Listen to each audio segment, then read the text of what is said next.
Bah non, on a vérifié, bah non. Ouais, carrément, ouais. Ouais, ouais, c'est ça.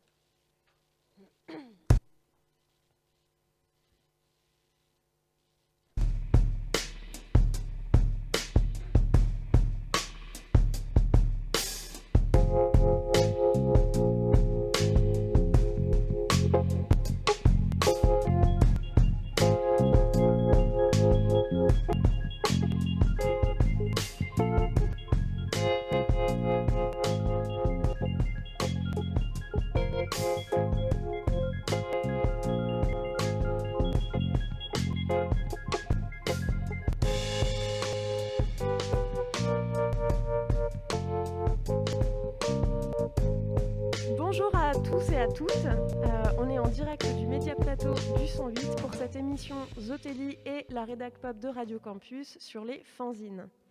Alors un setup un peu particulier qu'on expérimente pour cette émission. Donc comme vous pouvez le voir, il y a des fanzines derrière moi parce qu'on tourne sur fond vert. Voilà, donc grande première à Zotelli. On aura avec nous 3 invités et comme d'habitude un concert qui finira notre émission, donc avec le groupe Griff. Et déjà, on va commencer par se poser la question, mais qu'est-ce que c'est qu'un fanzine ?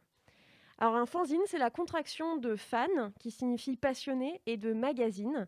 Le fanzine apparaît aux alentours de 1930 dans la communauté science-fiction, comme un moyen de partage de nouvelles, de critiques, de bonnes adresses, d'agendas. Dans les années 50, c'est avec le rock que le fanzine se multiplie, avant d'accompagner d'autres scènes alternatives, dont la plus marquante, notamment en termes de développement esthétique, sera le punk des années 70. Fait à la main, à la maison et avec les moyens du bord, profondément DIY, do it yourself ou fais-le toi-même, le fanzine, rudimentaire, photocopié avec les moyens des époques qu'il traverse, le fanzine est un média indépendant. Sa liberté va permettre l'invention de formes esthétiques novatrices, des contenus thématiques pointus, la mise en relation de publics liés par les mêmes intérêts à la marge de la culture mainstream ou sous-entendu la culture dominante. Le fanzine sert la dissidence, les alternatives culturelles et politiques. Il a souvent vocation à voyager de main en main, comme en témoignent tous les formats A5 réunis sur le site internet infokiosque.net et égrenés dans les squats et les ZAD.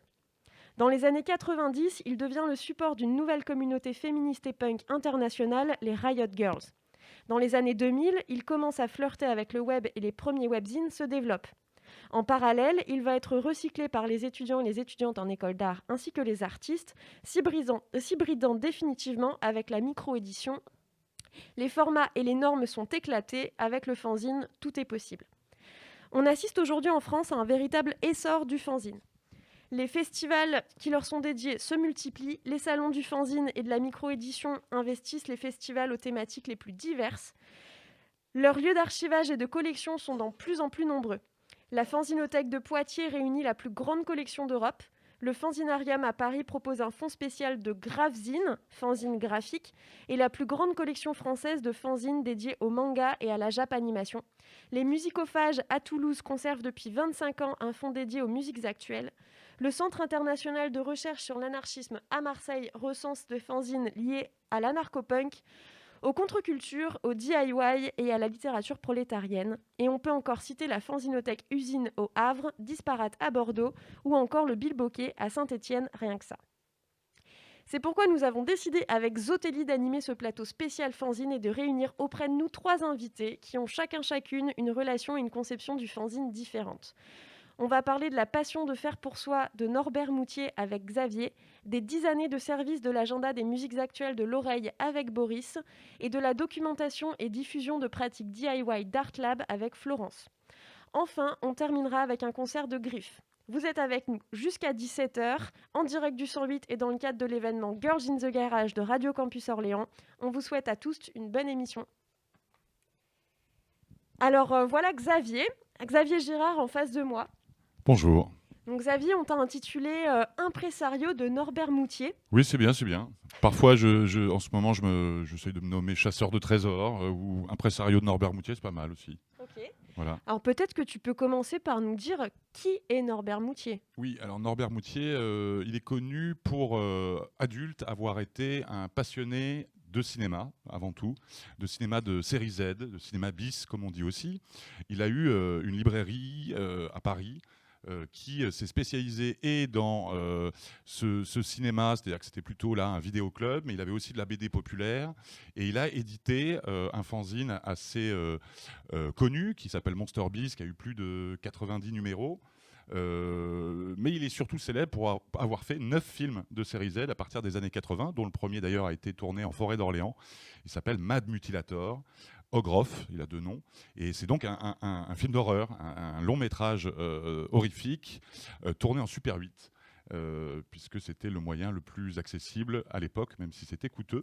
Et donc c'est quelqu'un qui évolue dans ce milieu et du fanzina lié au cinéma à l'âge adulte. Mais ce que j'ai découvert était inconnu et là renvoie plutôt à son enfance, puisque ce Norbert Moutier est décédé au début de l'année 2020 et que l'ensemble de ses affaires, de sa maison, a fini au marché aux puces d'Orléans. Or, moi, je ne le connaissais pas, ce Norbert Moutier, je vous l'avoue, ce qui était surtout connu de milieu parisien.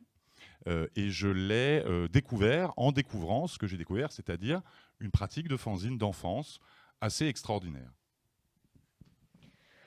Et donc du coup, tout ce fond que tu as exhumé, voilà, comment tu as travaillé un peu pour remonter à la source, essayer de découvrir à quoi ça correspondait, quelle était l'histoire de ce fond? Oui, alors je ne dis pas complètement le détail. Donc ce sont en fait presque 1000 illustrés qui sont des originaux, qui n'existent qu'à un exemplaire, que j'ai trouvé de manière complètement fortuite à ce marché aux puces. Je suis tombé dessus avec ma compagne par hasard un matin. Et au fur et à mesure, j'ai essayé de compléter cette collection pour rassembler tous les documents qui allaient raconter cette histoire d'enfance. Donc comment j'ai travaillé? D'abord, de manière très simple, en ouvrant tout, puisque tout était archivé sous enveloppe, numéroté, il y en avait 37, organisé chronologiquement, et j'ai essayé d'abord de comprendre quelle était la chronologie, puisque tout est daté, etc. Et puis de savoir qui les avait fabriqués, parce qu'au départ, tout ça, je l'ai récupéré sans notice, donc on ne sait même pas qui les a fabriqués. Je sais juste que ça vient de la maison de ce Norbert Moutier, qui est cette figure connue du cinéma de série Z. Et puis en même temps, en comparant toutes les dates, les signatures, etc., je me rends compte que l'histoire est plus complexe que ça. Et ça fait aussi le lien avec cette question qui va aussi revenir peut-être plus tard dans l'émission. C'est que cet enfant est censé avoir commencé à fabriquer ses fanzines en 1946, à l'âge de 5 ans, et avoir arrêté à 19 ans en 1960, si on s'en tient aux dates qui sont affichées dessus. Or, il y avait fort à parier qu'un adulte l'accompagnait, puisque vous les avez vus un peu à l'écran. Ce sont des objets hyper bien façonnés, comme s'il s'agissait de vrais magazines, même si le dessin est assez rudimentaire. Et donc, il y a un adulte, et en l'occurrence une mère, qui a certainement passé des heures et des heures avec son fils à fabriquer au quotidien tous ces magazines, sans doute dans un jeu qui n'est pas seulement pour soi, puisque c'est un jeu à deux.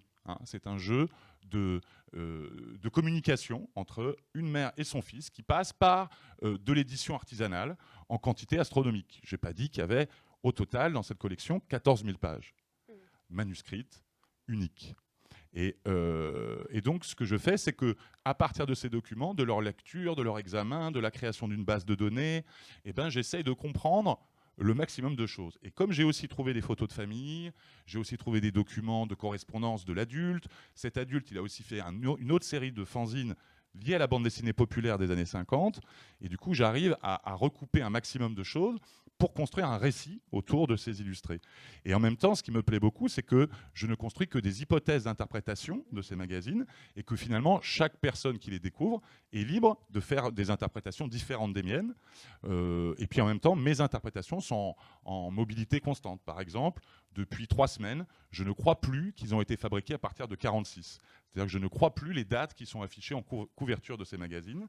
Il s'agit d'un jeu, et à un moment donné du jeu, probablement vers 52-53, il est probable que la mère et l'enfant ont besoin d'antidater une partie de la production, parce qu'ils s'amusent à imiter l'édition commerciale, et donc ils font des éditions reliées, ils assemblent des fanzines entre eux, enfin des magazines entre eux, pour faire un album avec une couverture plus cartonnée, plus belle. Et à ce moment-là, ils ont besoin d'un deuxième pour qu'existent séparément ces illustrés. Et donc le deuxième, c'est la mère qui va le dessiner, souvent, d'après le premier dessiné par l'enfant, et ils vont l'antidater pour dire ça c'était avant. Et donc hop, on antidate et on organise la périodicité comme un vrai titre de presse commercial, sauf que tout est faux. Voilà. Donc comment je bosse? Je bosse en observant et par je dirais des deadlines qu'on me donne, parce que je publie des articles pour la presse scientifique autour de la BD, pour la Cité de la BD d'Angoulême, pour des revues autour de la littérature pour enfants, et que ça me donne des échéances et des thématiques, des manières d'angler ma réflexion à partir du support, et pour explorer. Parce que la grande difficulté, c'est qu'il y a tellement à explorer qu'il faut trouver des manières de rentrer sur le sujet, quoi. Voilà. Donc tu l'as cité tout à l'heure, tu as parlé de fanzine unique. C'est déjà une première spécificité de ce fonds.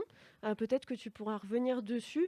Et également, tu as cité donc, la référence à la bande dessinée. En fait, ce qu'on voit quand on s'intéresse au travail de Norbert dans cette série de fanzines dont tu nous parles, c'est que c'est vraiment une référence à la bande dessinée et en particulier aux comics qui venaient des États-Unis. Oui, alors, d'abord, le côté œuvre unique, oui.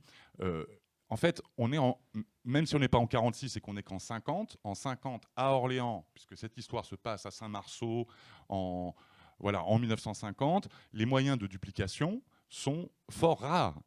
Et donc le meilleur moyen finalement de produire une édition, quand on est une mère et un enfant, c'est de le faire de manière manuscrite. Donc ça, c'est la première chose. C'est-à-dire que pour moi, ça a tout de l'édition, sauf qu'il n'y a pas de duplication parce qu'il n'y en a pas à disposition. Hein, ou alors ça entraîne des coûts qui ne sont pas dans l'économie ou dans la logique du projet. La logique du projet, c'est une mère qui transmet à son fils des gestes et une logique d'éditeur, et il n'y a pas forcément besoin d'une machine à copier pour ça. Ça, c'est la première chose. Et ce qui est intéressant, c'est que ça crée des originaux. Et des originaux, c'est-à-dire des œuvres originales, inconnues, même des camarades, adolescents, des enfants, puisque j'ai montré ça à plein de gens et personne n'en a jamais entendu parler.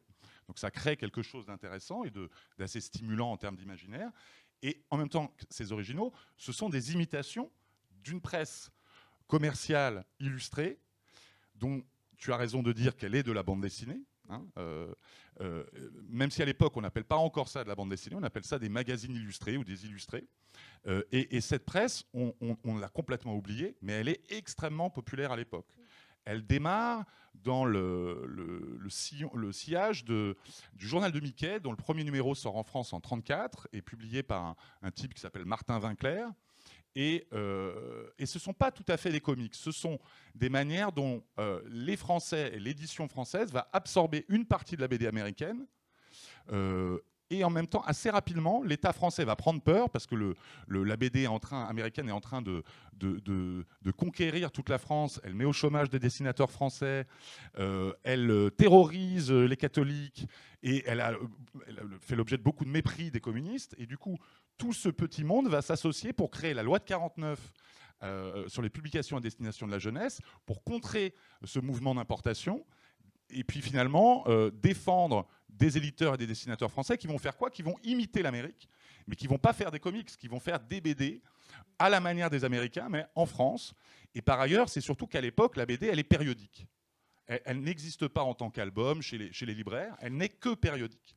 Et donc, en effet, ce sont des bandes dessinées que font cet enfant et cette mère en imitation de la BD commerciale. Et en même temps, c'est hyper divergent. C'est-à-dire qu'ils n'ont absolument pas les moyens techniques de l'édition commerciale, et donc ils font quelque chose qui ne ressemble pas du tout à ce qu'ils imitent. Ça, c'est pareil, je suis allé chercher dans le détail. Il y a des choses qui peuvent être parfois très proches, c'est-à-dire c'est une BD précise qui est imitée, et en même temps, c'est extrêmement différent parce que l'histoire, elle est résumée en 6 phrases au lieu de faire, je sais pas, 70 blocs texte, quoi. Donc il y a vraiment une manière comme ça, assez chouette, assez poétique, assez simple de jouer avec les codes de l'édition, plus que de copier véritablement un modèle commercial. Pour autant, l'enjeu, c'est vraiment s'approprier les cultures populaires et finalement collectionner des objets à l'infini. C'est se fabriquer une collection que peut-être, ça je ne le sais pas, ils n'ont pas les moyens d'avoir, ou s'ils ont les moyens de l'avoir, de toute façon une collection qu'ils ont toujours envie de voir s'agrandir à l'infini, quoi. Cet enfant, il est boulimique de cette presse illustrée. Et d'ailleurs, quand je parle de presse illustrée, il faut aussi se dire qu'il n'y a pas de différence entre la BD et ce qui est en train d'émerger dans les années 50, le roman photo, le ciné-roman. Le cinéma et la BD ne sont pas vraiment des mondes tant que ça séparés, parce que ce qui domine, c'est leur influence américaine. Et on les met dans le même panier, hein, le cinéma et la BD. On les met d'ailleurs en cause quand on s'intéresse à la question de la délinquance juvénile. D'ailleurs, peut-être que jusqu'à ta génération, Morgane, il y a toujours un doute dans les premières lectures enfantines. La bande dessinée, c'est quand même moins bien que le roman. Et ça vient de là. Ça vient des années 40 et de cette déferlante de culture américaine sur le marché français par le biais de la bande dessinée, y compris celles que se sont appropriées des éditeurs et des dessinateurs français.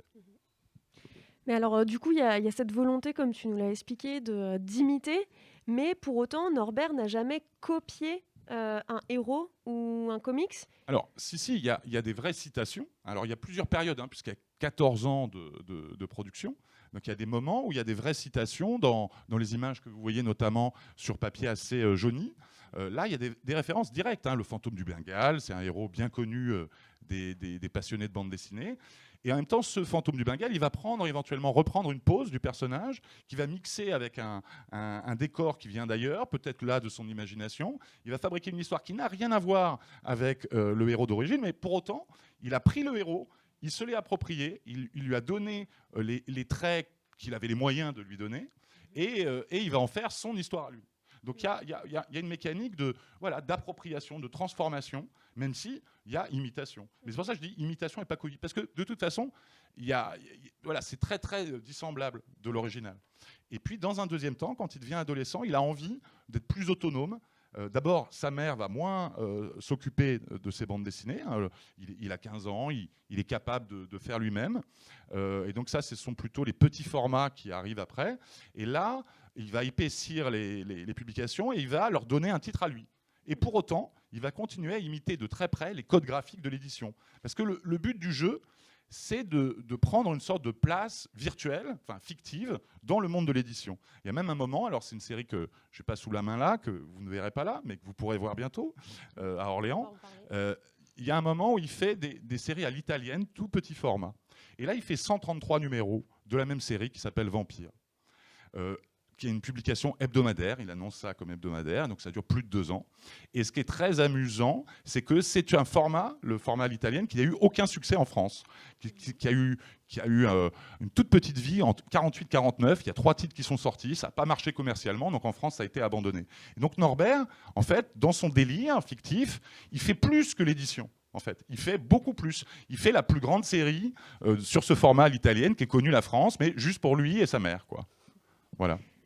Alors, tu disais qu'on aura l'occasion de voir des fanzines qu'on ne voit pas là très bientôt sur Orléans. Alors, récemment, tu as fait une intervention donc, dans la librairie Jaune Citron, rue des Carmes, qui a quand même une appétence aussi pour ce monde du fanzina. Est-ce que tu peux nous parler peut-être des projets à venir ? Oui, alors dans l'immédiat, il y a une vraie actualité, puisque à la médiathèque d'Orléans, à partir du 5 mai prochain, on lance la première expo de cette collection d'illustrés de Norbert, artisanaux.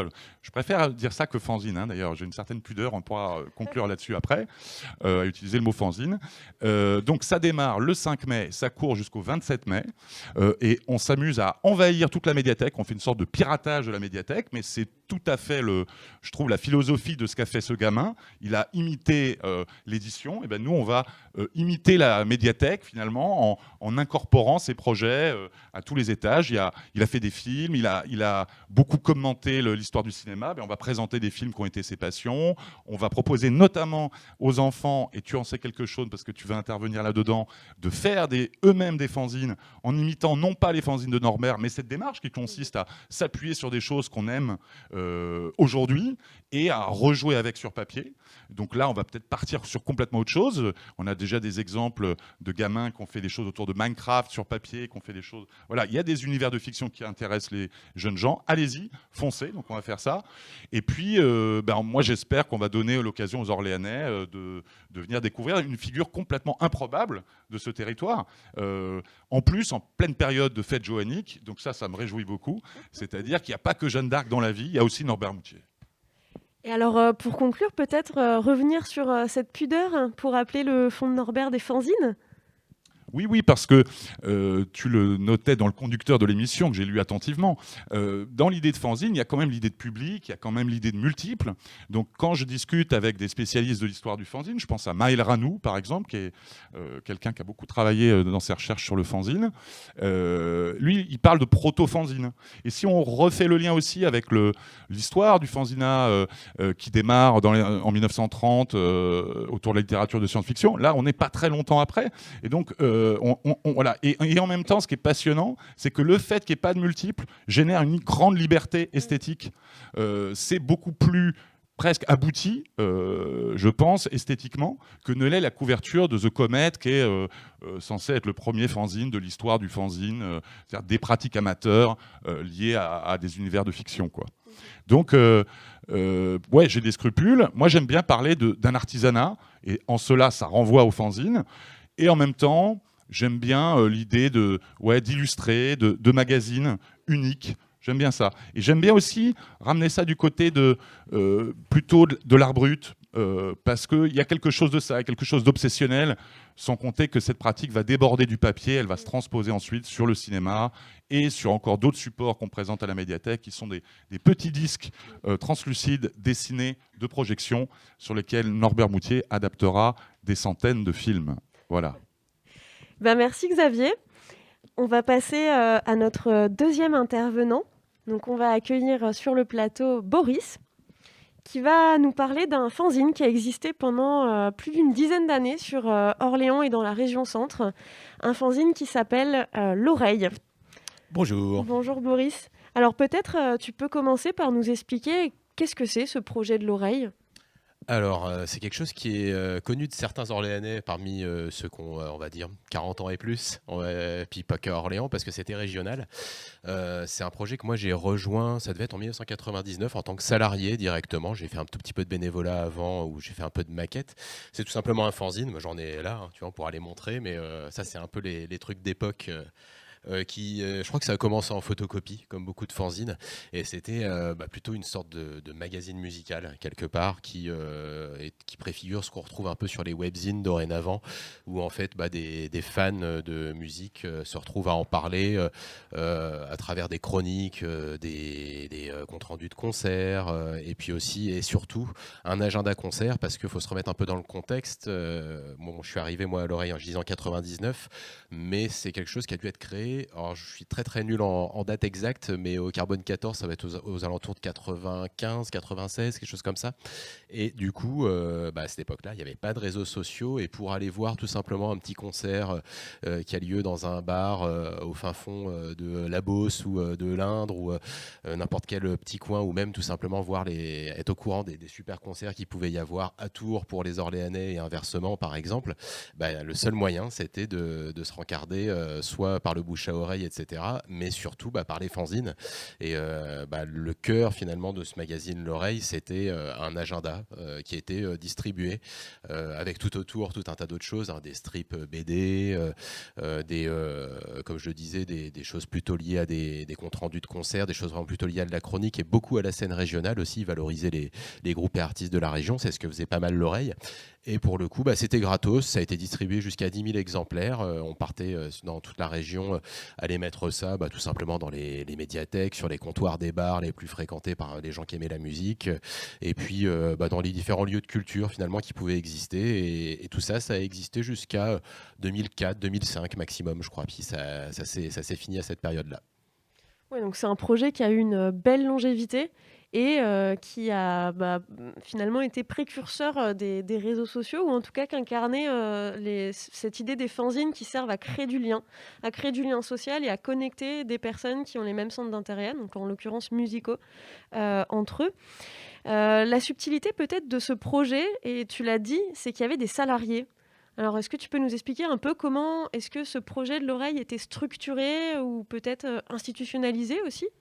Un petit peu, c'était un peu la mode de l'époque, hein, quelque part, l'associatif, et beaucoup, là on est au 108 pour enregistrer, enfin pour faire cette émission, et pour le coup L'Oreille était basée au 108, pas au tout début, mais en tout cas c'est rapidement arrivé ici. Il y avait beaucoup de structures associatives au 108 qui bénéficiaient à l'époque d'un dispositif qui s'appelait les emplois jeunes, et les emplois jeunes, ça a fait que que beaucoup d'assauts qui étaient qui étaient très orientés sur du bénévolat.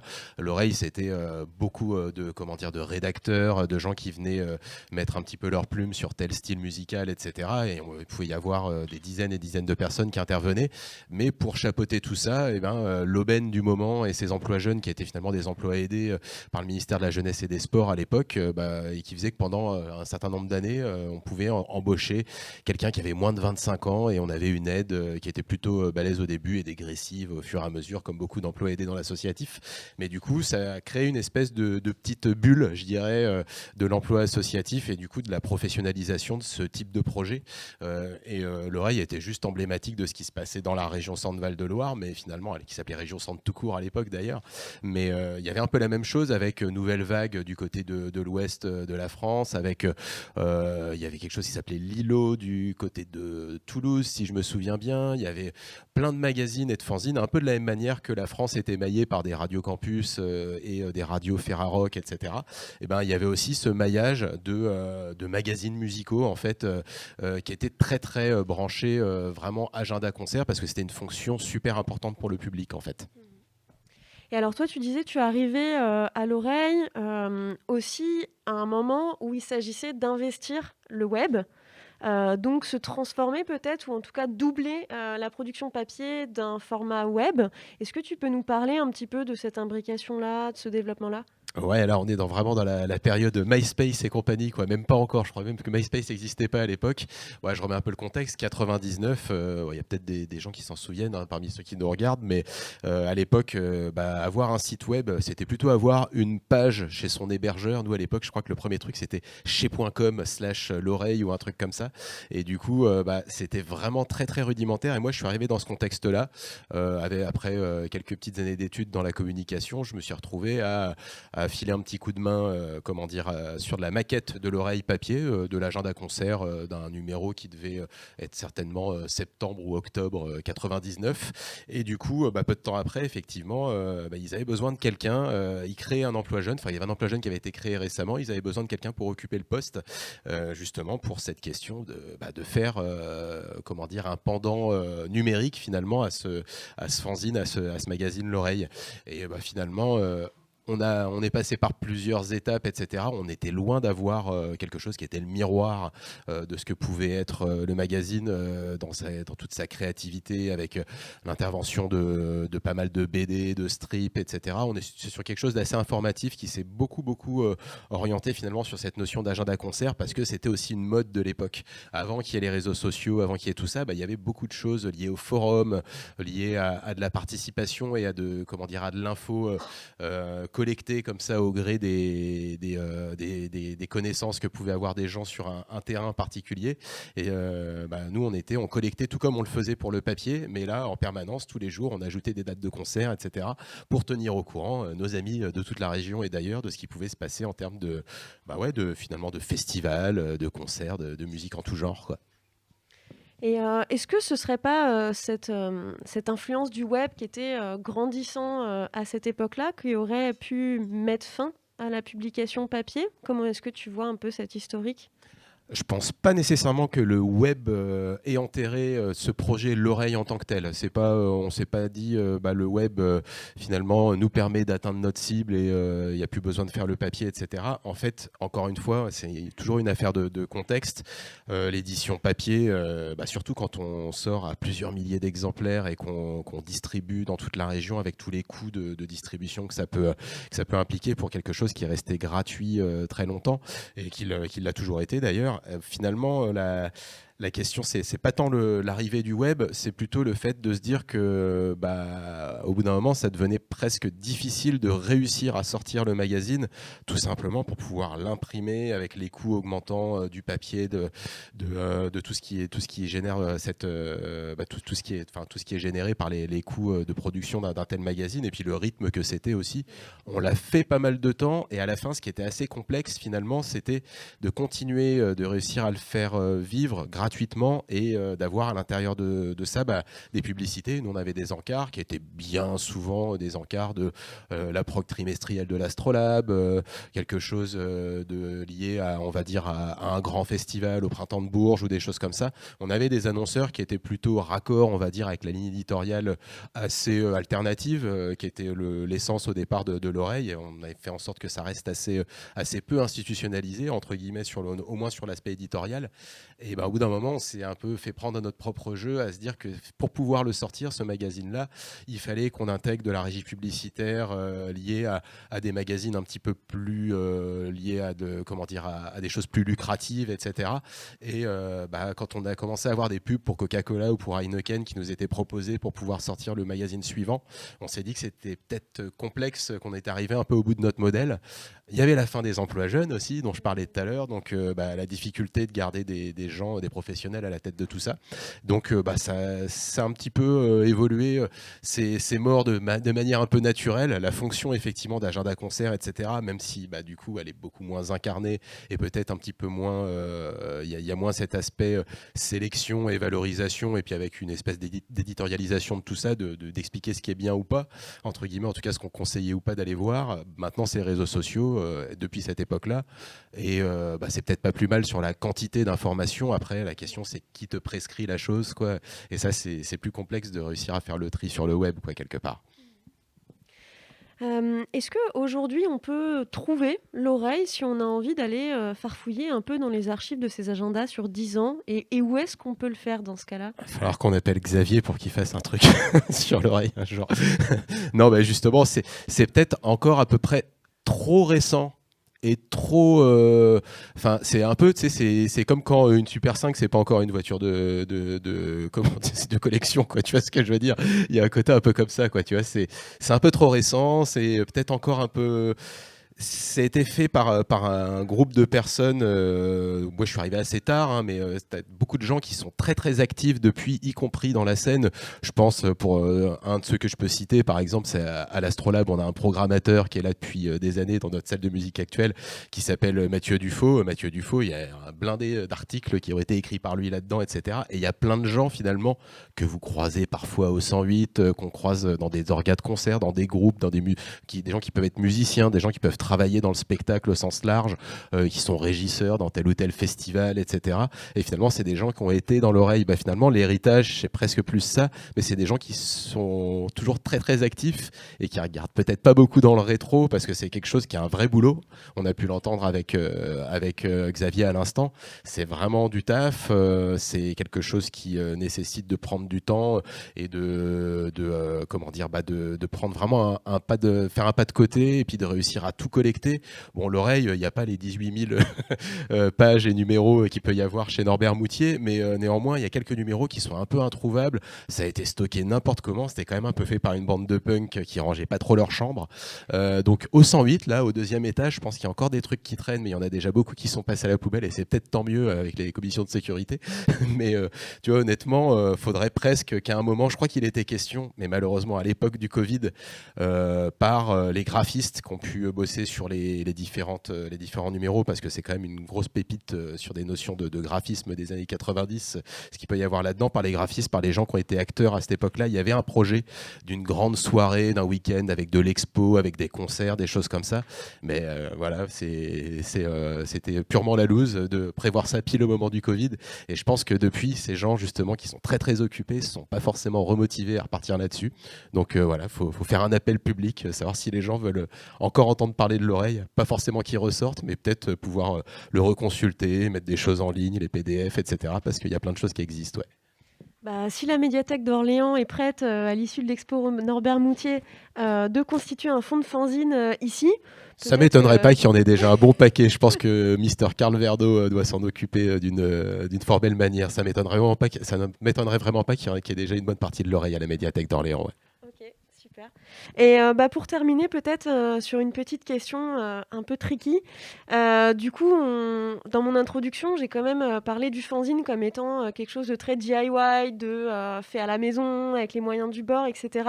Là, on voit bien avec l'oreille qu'on était sur un montage d'association, sur une diffusion, avec un grand nombre d'exemplaires dans toute la région. Du coup, qu'est-ce qui, pour toi, fait que l'oreille était un fanzine et non pas un magazine ?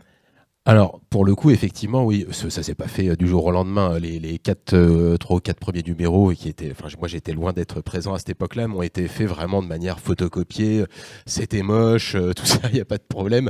Après, il y a eu vraiment une forme de, je pense que c'était des gens de projet qui étaient vraiment à la tête de ce truc-là au départ. Les 2-3 gars qui étaient vraiment motivés par ça, c'était des gens qui avaient envie de bien faire, qui étaient vraiment fans de journalisme musical en fait, plus finalement que de côté DIY, etc. Mais ils se donnaient quand même dans le DIY, mais ils ont été très très vite chercher des compétences assez poussées, notamment sur l'aspect PAO, le graphisme, les illustrateurs qui étaient à l'intérieur de tout ça. Ça a tout de suite été assez... Il y a eu une forme d'exigence, si tu veux. Au lieu d'être foutraque, entre guillemets, comme on peut souvent l'aimer, comme on peut souvent aimer un fanzine, bah là, c'était finalement assez structuré.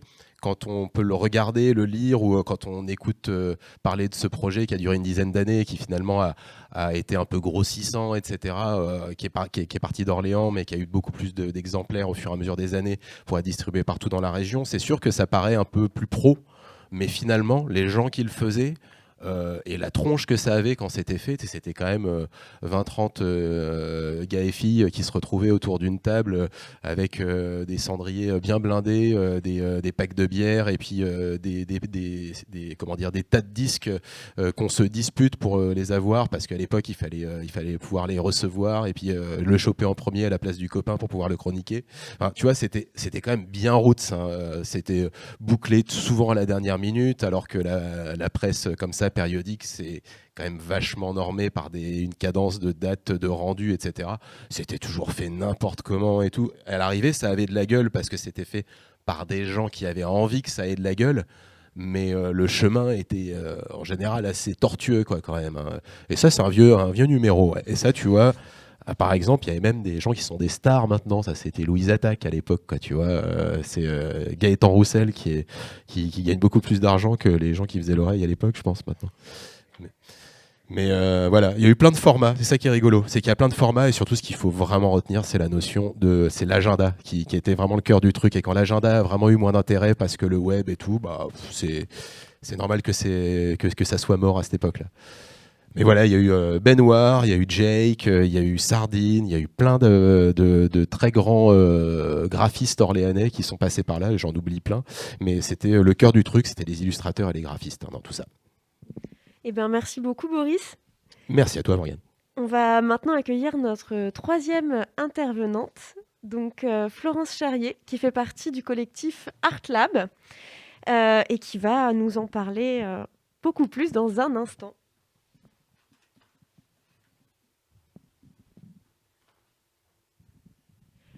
Bonjour Florence. Bonjour Morgane, bonjour à vous, toutes et toutes. Alors on va pouvoir déjà commencer par peut-être une petite description de quoi il s'agit. Qu'est-ce que c'est ce collectif Art Lab dans lequel tu travailles ? C'est un collectif qui au départ était assez informel, dû à des envies et à des pratiques. On est éducateur spécialisé de formation, ou en tout cas artiste en contact avec ce qu'on appelle des publics empêchés. C'est des personnes qui sont en situation de handicap ou qui ont des parcours, des trajectoires de vie complexes, qui fait qu'à des moments donnés, ils peuvent être laissés complètement ou s'auto-exclure aussi des politiques culturelles, des pratiques culturelles et artistiques. Et on avait on est tous les trois éducateurs ou avec cette forme-là. Et on était aussi musiciens ou avec des fortes pratiques sonores, en tout cas. Et on s'est dit qu'on allait partager toutes ces pratiques, ces manières de faire. Et on a fait un collectif à 3 parce qu'on s'est dit que c'était ensemble qu'on était plus fort. Et c'est donc le lieu main d'œuvre, la station Gare des Mines et l'association Brut Pop. Donc on s'est mis ensemble et on a bénéficié d'un fonds de l'État pendant 3 ans pour créer un lab de création d'instruments adaptés et de compensation, pour faire des résidences d'artistes, des ateliers et des formations sur tout ce qui est pratique sonore et handicap. Voilà. Est-ce que c'était clair ? C'était très clair. Okay. Mais alors, peut-être que ça paraît encore obscur pour les Oui. personnes qui nous regardent. Quel est le lien entre Artlab et le fanzine? Alors, le lien déjà, on va voir un petit peu. Merci d'ailleurs Ursula de présenter tout ça. On a beaucoup utilisé le numérique et la culture numérique open source pour faire des instruments adaptés. C'est-à-dire, par exemple, il y a beaucoup d'instruments qui ne sont pas adaptés à des personnes qui ont des situations de handicap. Ça va être, par exemple, au niveau de la torsion des poignets, comment on fait faire des claviers sonores, comment on va travailler le tactile qui va produire du son, toutes ces choses-là. Donc, on travaillait beaucoup en open source avec des développeurs, avec des labs, avec des Fab Labs, tout ça. Et il y a la pratique de documentation qui est très forte au niveau des pratiques numériques. La documentation, souvent, va se faire sur format numérique. Et il se trouve, c'est ce que je mentionnais un petit peu au tout début de la présentation, Antoine, Fanny et moi, on vient pas mal de l'esthétique expérimentale, du punk, de la noise, avec une culture fanzina assez forte. Dû aussi un petit peu, on en parlait avec l'oreille, c'est aussi une génération, une manière de faire des agendas de concert, une manière de communiquer. Et on avait envie de mettre de nous, en fait. Et le nous, c'est aussi le fanzine. Et c'est pas forcément être devant un ordinateur, même si c'est très chouette, hein, et on fait des PDF et tout, mais on n'avait pas du tout envie de faire une documentation sous forme de wiki et ce genre de choses. On aime encore vraiment toujours bien bidouiller et ça en fait partie. Et c'est-à-dire coller, dessiner, expérimenter, mettre des photos. Et aussi, l'autre chose, c'est qu'en passant par le biais du fanzine, notamment par le collage, par pas mal de choses, ça permet aussi au public empêché aussi de pouvoir s'approprier aussi des techniques de création collective. Alors que l'ordinateur, de fait, peut être déjà un outil qui exclut, en fait. Donc, par le fanzine, par la multiplicité des matériaux, on peut aussi intégrer les personnes avec qui on le fait de manière plus simple. Ce qui nous donne donc des fanzines de documentation. Bon, alors après, je reviens là-dessus sur la documentation et les fanzines. Il faut aussi savoir qu'on est beaucoup sur le terrain et ça prend beaucoup, beaucoup de temps de faire des fanzines. Donc, on a décidé aussi pour les faire, parce qu'on avait beaucoup de demandes de comment vous faites tel instrument de musique, comment vous faites de l'écoute avec des personnes qui vont être malentendantes. Enfin, c'est vrai, oui, on a fait un fanzine dessus. Comment vous faites pour enregistrer avec des personnes empêchées? On a fait des espèces de kits. Mais comme je dis, on est beaucoup sur le terrain et on a décidé de faire des formats résidence. Donc la résidence, c'est quoi? C'est assez sympa. Il y a quand même du café, des brioches à manger, des chips et on se met tous ensemble avec pas mal de processus. J'ai pas envie d'utiliser le mot intelligence collective parce qu'il est des fois un peu galvaudé dans le langage managérial, mais en tout cas de création collective. On se réunit le matin, on dit qui fait quoi, sur quelle thématique. On faisait des petits groupes, on se retrouvait donc pour manger. On revalidait, il y a des processus de lecture, justement, j'en ai amené un qui était justement pas validé. On voit et on va relire les uns avec les autres parce que comme on a le nez dedans, on a l'impression que c'est super clair, mais en fait pas du tout. et on relit le soir, on revalide et on refait. Alors par contre, on prend des gens qui savent dessiner parce que nous pas du tout, Antoine, Fanny et moi. Et c'est assez chouette aussi parce qu'on va travailler avec des artistes, illustrateurs, pardon, pour le langage d'Épicène. Et c'est bien, on arrive avec des trucs un peu moches qu'on a écrits comme ça sur des cahiers et on leur donne et ça sort des choses comme ça. Et c'était vraiment bien d'intégrer un cabinet graphique à l'intérieur de nos pratiques et ça permet aussi d'avoir un œil extérieur parce que comme je disais, des fois on peut être un peu dans le verbiage. Non mais tu rajoutes un piezo, c'est bon, tu fais comme ça. Non, en fait pas du tout puisque c'est encore une fois un fanzine et l'idée c'est vraiment de s'approprier de pouvoir qu'il y ait ça dans les institutions, pour les éducateurs, pour les familles, pour les publics, pour tous les curieux et curieuses, qui est cette possibilité de faire plein de pratiques sonores. On passe aussi beaucoup par l'illustration, parce que du coup, l'écrit peut être aussi assez excluant, aussi sur des démarches, en tout cas, d'appropriation des pratiques sonores. Voilà, un peu de photos, de crédit. Et on travaille aussi beaucoup l'esthétique noir et blanc aussi pour des raisons d'accessibilité, d'impression aussi. Et puis après, bon, vous pouvez nous envoyer un mail. On adore faire la post-punk, c'est-à-dire envoyer par courrier quand même. Ça, c'est aussi le petit plaisir de ces objets aussi. Contrairement, c'est trop lourd par mail, ça pollue. Et du coup, enfin, réenvoyer des choses imprimées qu'on garde, qui circulent un peu comme des samizat. J'aime beaucoup cette idée-là. Voilà, c'était un petit peu pour nos fanzines. Et vraiment, documentation, c'était... voilà, des fois aussi sortir un peu du numérique, remettre du print et après les remettre à circuler en PDF. Mais tu parlais tout à l'heure que toi, tu viens aussi d'une culture très DIY, très punk. La documentation dans le fanzine, c'est aussi quelque chose qui existe depuis longtemps, Oui. Notamment dans tous ces milieux-là, ou les milieux de hackerspace, les milieux de squat. Je ne sais pas, peut-être que tu aurais des références un peu à nous partager qui ont nourri ton imaginaire pour créer ces fanzines-là avec Artlab. Alors, il y aurait deux types d'imaginaires. Il y aurait les imaginaires graphiques, donc là, on va plutôt vers de l'iconographie. Et là, plutôt que le fanzine, je pense que j'irais vraiment vers la BD. Breccia, j'aime beaucoup tout ce qui est forcément noir et blanc dans cette esthétique-là. Donc, il y a Breccia qui me touche beaucoup dans son monde imaginaire. Druillet, l'atelier de Druillet, du coup, c'est pas en noir et blanc, mais que je trouve complètement fascinant dans son univers mental. Après, il y a aussi les choses avec lesquelles j'ai grandi, mais qui vont être aussi l'écho des savanes. Tout un peu. Non, mais c'est vrai, on a grandi dans une culture comme ça. Nova, à un moment donné, aussi m'inspirait sur certains collages et, qui n'étaient pas de l'ordre du fanzine. Et après, par contre, sur donc ça va être plutôt toute la partie iconographie, manière de faire. Tous les collages aussi un peu dits d'art brut aussi, je trouve ça très inspirant, ces manières de faire. Donc là, ça va être plutôt parce que malheureusement, je n'ai pas retenu les noms des artistes, mais tout ce qui est à la Halle Saint-Pierre ou à la Fabuloserie ou dans plein d'endroits un peu comme ça. Il y a aussi dans les galeries des institutions aussi. Ça me pète mon cadre de pensée, mais vraiment, c'est-à-dire, ça me bouleverse. Je ne suis pas la même personne avant et après quand on voit ces manières de faire ces collages, ces traits, toutes ces choses-là. Donc ça, c'est vraiment pour l'imaginaire iconographique. Et ensuite, en termes plutôt de récits et ces choses-là, dernièrement, c'est un peu tous les fanzines dont tu parlais justement en introduction, assez récents, féministes, queer, science-fiction. Je trouve que les manières d'écrire, de remettre, sortent un peu non, je veux dire que du bien de tout ce qui est fait, mais il y a eu beaucoup de fanzines politiques, etc., et tout, qui pouvaient des fois être arides, ou en tout cas, mais qui étaient importants dans ma construction. Mais maintenant, j'ai besoin de fiction et d'imaginaire, et tout ce qui va être Starhawk, toutes ces références-là qui vont m'emmener dans des espaces un peu fictionnels comme ça. Je trouve que c'est une approche plus douce maintenant, en tout cas. Voilà. Est-ce que ça répond? Ouais, non, si, ça répond, c'est très bien, merci. Et alors, ces fanzines, aujourd'hui, donc tu as dit, on pouvait vous écrire pour les recevoir par la poste, mais alors, on écrit à qui? Et puis, où est-ce qu'on peut les trouver? Parce que je crois qu'ils existent aussi en version PDF téléchargeable. Sur le site internet. Hop là, artlabparis.fr, là, on a aussi on a tous les réseaux sociaux, là, vous tapez Artlab et puis vous nous retrouvez. C'est toujours une esthétique noir et blanc, parce que du coup, Artlab, ça a été aussi, voilà, c'est Artlab, Centre de ressources de pédagogie et de recherche création, donc ils sont là-dessus. Et autrement, c'est à moi, salut, bisous, artlab@d'oeuvre.org, voilà.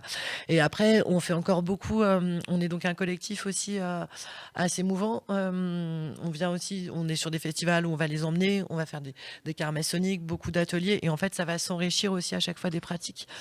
Il y a aussi toute une partie fanzine sonore, ça c'est aussi assez chouette, donc, ouais, ça c'est très bien. Et il y a aussi des bouts d'ateliers aussi qui vont être, il y aura un fanzine doublé d'une création sonore. Ça, voilà, on en a fait un dernièrement là qui était très très chouette. Voilà, avec de l'impression réseau aussi, ça c'était bien. Okay. Il y a aussi toutes les techniques d'impression qui sont... Enfin voilà, on peut en parler des heures. Et d'ailleurs, il y a une très belle collection là. Ouais, une belle collection avec aussi des fanzines de documentation. Exactement, qui sont juste là. Ouais. Et super, merci beaucoup. Peut-être qu'il y a des événements qui vont arriver prochainement ou une date plus précise que tu aimerais nous communiquer? Oui, dans l'idée aussi d'être de la même manière que les fanzines, c'est pour transmettre, pour s'enrichir ou ce genre de choses. Il y a une formation du 14 au 16 juin pour les personnes qui ont envie sur les accessibilités et pratiques sonores, pour les personnes qui veulent mener des ateliers de pratiques sonores expé, tout ça, avec des personnes empêchées. Donc il y a cette formation-là. Il y a plein de kermesses soniques, là c'est le début du festival, donc on charge des camions, on décharge des camions, et il y en a un peu partout en France. Kermesse sonique, c'est inspiré de l'esthétique de la fête foraine et de la fête à Toto comme ça, avec plein d'installations noise, genre il y a par exemple le cri sélectif, où on hurle le plus fort possible.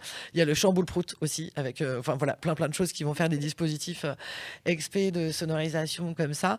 Il y a aussi plein de stages et de formations de création, des ateliers, enfin plein de choses. Là, il faut nous suivre un petit peu pour le coup, parce qu'on est des portes. Enfin voilà, on aime ce qu'on fait, donc on est un peu partout. Tu disais artlab.fr? C'est ça, artlab.fr. Super, on ira voir. Merci beaucoup Florence. Je voulais remercier aussi toutes les personnes qui sont présentes déjà en tant que public aussi, de l'accueil du 108 et de toute l'équipe de Sotelli. Vous êtes super chouette. Merci à vous. Merci à toi. Je ne peux pas faire de la recette. Alors, on va faire un petit changement de plateau, puisque donc on va terminer notre émission avec le concert de Griff. Donc, on va recevoir Diane et Tori. Voilà, on va déblayer un petit peu des choses. Moi, je vais passer à la manipulation des images pour le concert. Donc, je voulais en profiter pour faire des petits coups de remerciements et de communication. Déjà, en termes de remerciements, donc toutes les personnes qui nous ont assistés pour l'émission d'aujourd'hui. Donc on avait Ursula qui a prêté ses petites mains pour manipuler les fanzines derrière nos invités. On avait Joël à la régie, Samy qui nous a installé le plateau magnifiquement, Antoine à la caméra. Et puis, bien sûr, on va remercier aussi Radio Campus parce que ce week-end, on est dans le cadre de Girls in the Garage, un événement qui continue toute la journée et ce soir encore. Aujourd'hui, vous aurez la possibilité à partir de 17h30 de voir les Clitoriciennes qui font une émission radio en direct au rez-de-chaussée du 108. Ensuite, vous aurez à 19h la projection de The River Grass, le premier film de Kelly Reichardt. À 21h, le concert de Sinaïve, donc un groupe qui vient de Strasbourg, du Rock Noise Possédé. Et à 22h30, à Troyes-sur-la-Plage, un groupe qui vient de Rennes et qui nous proposera de la synth pop acidulée. Voilà, donc ne manquez pas Girls in the Garage, c'est gratuit, ouvert à tout le monde et c'est au 108 jusqu'à ce soir. À savoir que Zotelli a de l'actualité également, et oui, puisque comme vous le voyez à l'écran, ce début de juin, nous invitons les rencontres de la Fédération de l'audiovisuel participatif, donc avec une grosse programmation, avec des ateliers, pas mal de choses à faire. Donc là, on voit le jeudi 1er juin, une journée d'éducation aux médias et à l'image avec des intervenants de toute la France, journalisme citoyen, démocratie participative. On va avoir le vendredi 2 juin, toujours au 108, projection... là c'est au Cinéma des Carmes, un film documentaire de Valérie Gaillaudeau, femme de mère en fille, et une soirée diffusion au Ponton des Bords de Loire avec une émission de Radio Campus et la projection du film La Friche au-delà des murs. Samedi 3 juin, une soirée conviviale ouverte au 108 avec concert de Tamia Ramos, musique d'influence brésilienne et les DJ de la classe internationale de Radio Campus ainsi que du VJing. Et puis sur les 3 jours, vous retrouverez à la fois des formations au plateau, à la régie vidéo, au fanzine, animé par moi-même, au stop motion, etc., des ateliers numériques, tout ça c'est ouvert. Voilà, donc n'hésitez pas à nous retrouver dans le cadre de ce festival début juin. Et puis, donc, je vais vous présenter Griff, qui vient de s'installer sur le plateau, de chaque côté de notre petite table. Alors, Griff, c'est un duo qui est né il y a 18 mois, donc assez récemment, qui est vraiment du cru, du terroir, ça vient d'Orléans. Vous êtes Diane et Tori, et vous faites du pink-punk. Et alors, c'est quoi le pink-punk, Diane ? Je m'y attendais pas. C'est du punk rose. Waouh, voilà, du punk rose. Tori, tu veux rajouter quelque chose ? Vous allez entendre dans... Voilà. Eh bien, je vous laisse avec Griff et je passe aux images.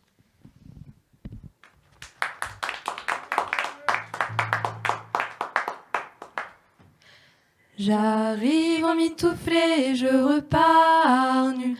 J'arrive en mitouflé, je repars nu. J'arrive en mitouflé, je repars nu. J'arrive en mitouflé, je repars nu. J'arrive en mitouflé, je repars nu. J'arrive en mitouflé, je repars nu. J'arrive en mitouflé, je repars nu. J'arrive en mitouflé, je repars nu. J'arrive en mitouflé, je repars nu. J'arrive en mitouflé, je repars nu. J'arrive en mitouflé, je repars nu. J'arrive en mitouflé, je repars nu.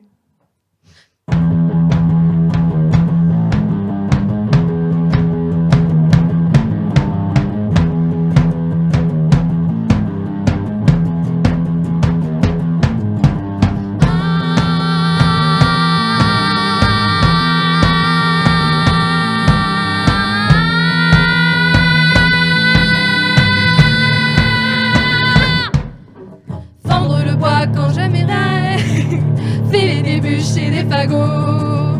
Se déchaîner, réduire la terre. Fendre le bois, teaser le feu. Fendre le bois quand j'ai l'hiver. Fêler des bûches et des fagots. Se déchaîner, réduire la terre. Fendre le bois, teaser le feu. Fondre la masse en la matière. Se recentrer dans les sillons. Rencontrer le bois et le fer. Avec la masse d'un bûcheron. Fendre le bois quand j'ai mes règles. Fendre le bois, battre le fer. Fendre le bois quand j'ai mes règles. Battre le fer tant qu'il est chaud. Fendre le bois quand j'ai mes règles. Fendre le bois, battre le fer. Fendre le bois quand j'ai mes règles. Battre le fer tant qu'il est chaud. Faire semblant de ne pas sentir la sève collée à mes doigts. Faire semblant de ne pas sentir la sève s'écouler de moi.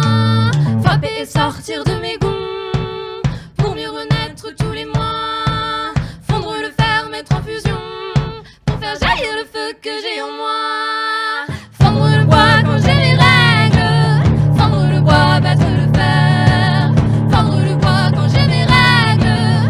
Battre le fer tant qu'il est chaud. Fendre le bois quand j'ai mes règles. Fendre le bois, battre le fer. Fendre le bois quand j'ai mes règles. Battre le fer tant qu'il est chaud.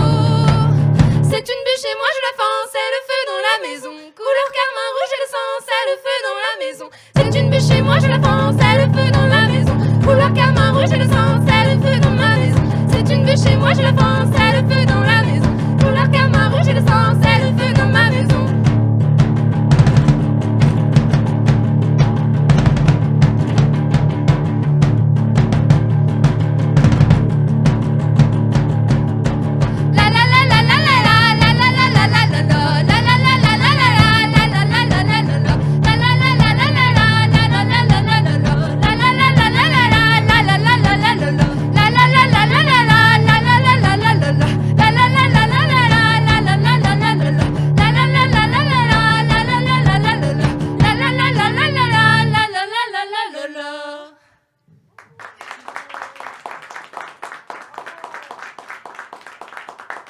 Merci. Ah, vous avez un peu augmenté. Bonjour, j'allais dire bonsoir. On s'appelle Griffe et on est trop content d'être là. C'est le moment où on respire là. Merci Morgane, merci Zotélie, merci Girls in the Garage, Girls in the Dojo. Et on vient de vous jouer Fendre le bois. Et là, on va vous jouer une chanson qui s'appelle Iéna.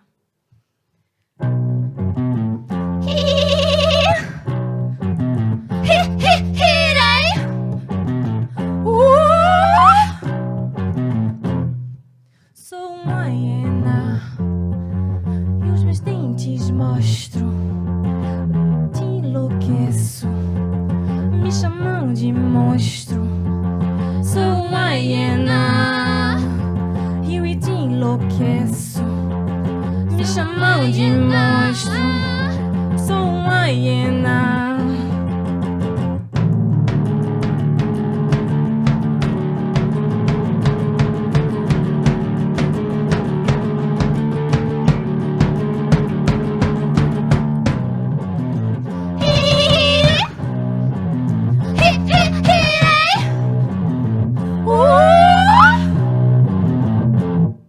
Sou uma hiena entre louco e gato. Não adoro me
Qui sont ces cheveux qui flottent sur nos têtes? Qui sont ces cheveux qui flottent sur nos têtes? Que regardent-ils là? Qui font-ils la fête? Que regardent-ils là? Qui font-ils la fête? Je m'immobilise quand je vois leurs dents. Je m'immobilise quand je vois leurs dents. La la la la la la la la la la la la la la.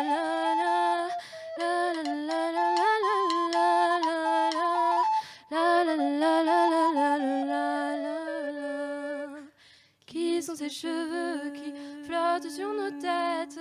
Qui sont ces cheveux qui flottent sur nos têtes? Que regardent-ils là? Qui font-ils la fête? Que regardent-ils là? Qui font-ils la fête? Je m'immobilise quand je vois leurs dents. Je m'immobilise quand je vois leurs dents. Ne regarde pas. Non, ne regarde pas. Je m'immobilise quand je vois leurs dents. Je m'immobilise quand je vois leurs dents. Ne regarde pas, ce sont des serpents. Ne regarde pas.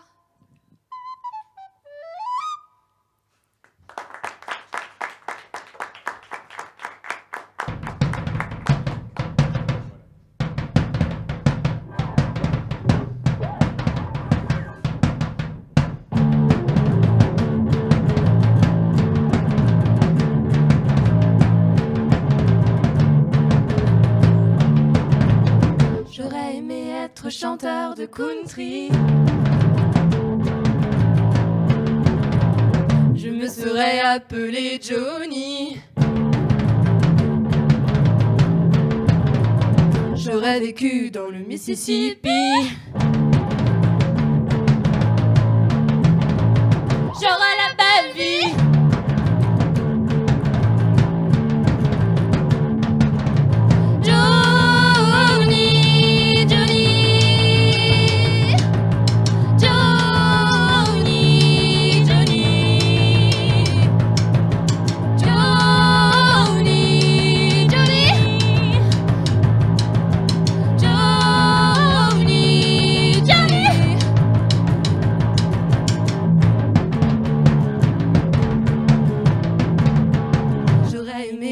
Chanteuse de gospel.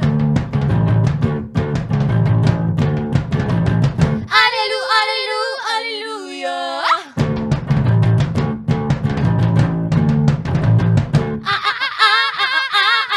amen. J'aurai la belle vie.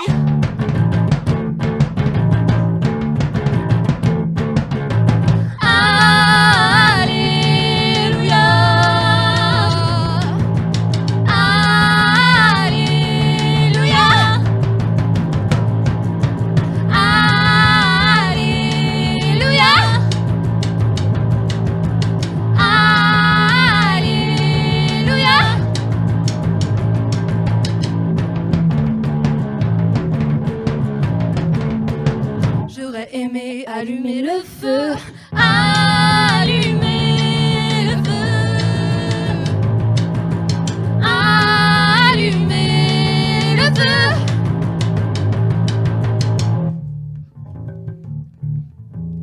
J'aurais aimé être chanteur de country. Je me serais appelé Johnny. Mais il manque quelque chose à ma vie. Je ne sais pas faire de yodel.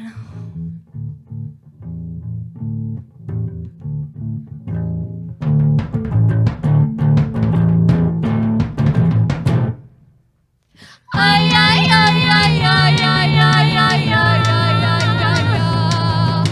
aïe aïe aïe aïe aïe aïe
la fin.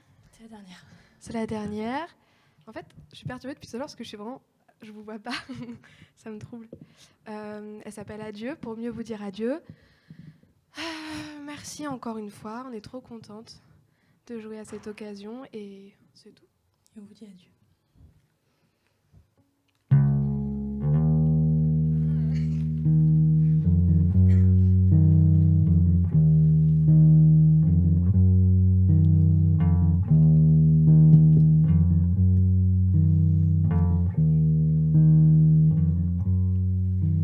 Il n'y a pas de fantôme dans la maison. Les bruits que tu entends sont en carton. Dans le vent du matin, le carillon fait un boucan du diable, il y a des papillons. J'ai beau te dire adieu, je reviendrai. Quand tu penseras à moi, je reviendrai. J'ai beau te dire adieu, je reviendrai. Quand tu penseras à moi, je reviendrai.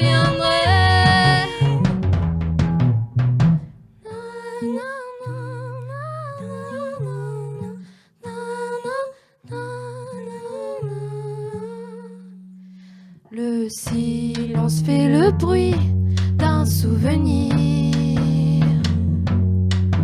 Quand je chantais la nuit pour t'endormir. Et dans le soir qui tombe, tu fais le vœu de rester près des morts encore un peu. J'ai beau te dire adieu, je reviendrai. Quand tu penseras à moi, je reviendrai. J'ai beau te dire adieu, je reviendrai. Quand tu penseras à moi, je reviendrai.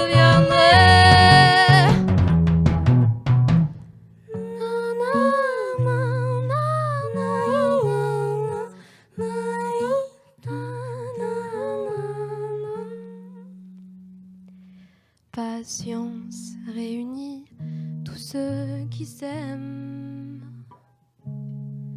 Combien le temps s'affile et ô combien je t'aime. Tu fermes les paupières et tu m'entends. Je chante comme hier et c'est pour les vivants.